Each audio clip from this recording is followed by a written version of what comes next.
Ready start. अमेरिकी supreme court की ओर से ट्रंप की टैरिफ नीति को अवैधानिक करार देने के उपरांत भारत और अमेरिका के बीच संभावित व्यापार वार्ता टलने के बाद वित्त मंत्री निर्मला सीतारमण ने जिस तरह यह कहा कि फिलहाल टैरिफ में बदलाव को लेकर कुछ कहना कठिन है, उसे लेकर सुनिश्चित नहीं हुआ जा सकता कि अमेरिका से व्यापार समझौता कब होगा। जब अमेरिकी राष्ट्रपति ने 25% टैरिफ घटाकर 18% करने एवं रूस से तेल खरीदने के कारण लगाए गए अतिरिक्त 25% टैरिफ को ख़त्म करने की घोषणा की थी और उसके बाद दोनों देशों की ओर से व्यापार समझौते को लेकर संयुक्त बयान जारी किया गया था, तो माना जा रहा था कि मार्च में यह समझौता हो जाएगा। फिर मार्च के स्थान पर अप्रैल में समझौता होने की संभावना व्यक्त की गई, लेकिन अमेरिकी सुप्रीम कोर्ट के फैसले से चिढ़े ट्रंप की ओर से सभी देशों पर पहले 10 और फिर 15% टैरिफ लगाने की घोषणा के बाद व्यापार समझौते को लेकर संशय पैदा हो गया है। फिलहाल न तो यह कहा जा सकता है कि अमेरिका के साथ अंतरिम व्यापार समझौता कब होगा और न ही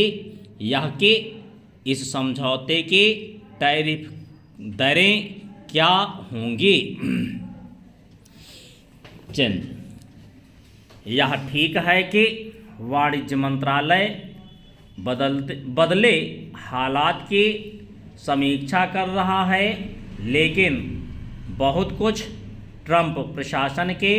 रवैये पर निर्भर करेगा, जिसके स्थिर रहने का ठिकाना नहीं है। इन स्थितियों में भारत के लिए उचित यही होगा कि वह अन्य देशों से व्यापार समझौते संबंधी वार्ताओं को गति प्रदान करे।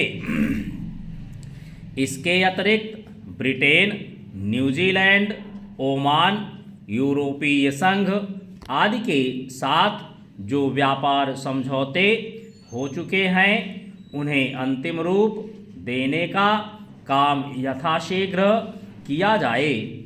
यह सही है कि भारत समेत अन्य देशों के लिए अमेरिका एक बड़ा बाजार है और उसके साथ व्यापार समझौता भारतीय कारोबारियों के साथ देश के अर्थव्यवस्था के हित में है, लेकिन भारत को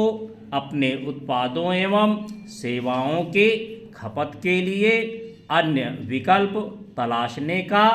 काम प्राथमिकता के आधार पर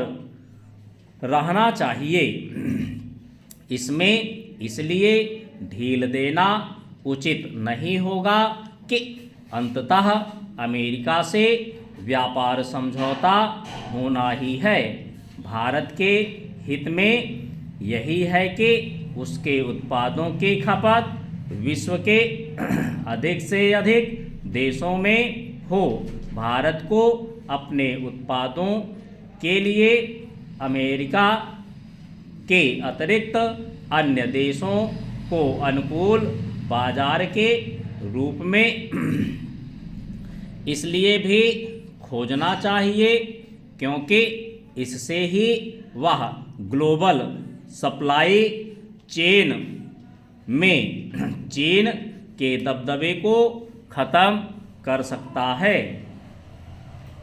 और उन देशों की आकांक्षा भी पूरी कर सकता है।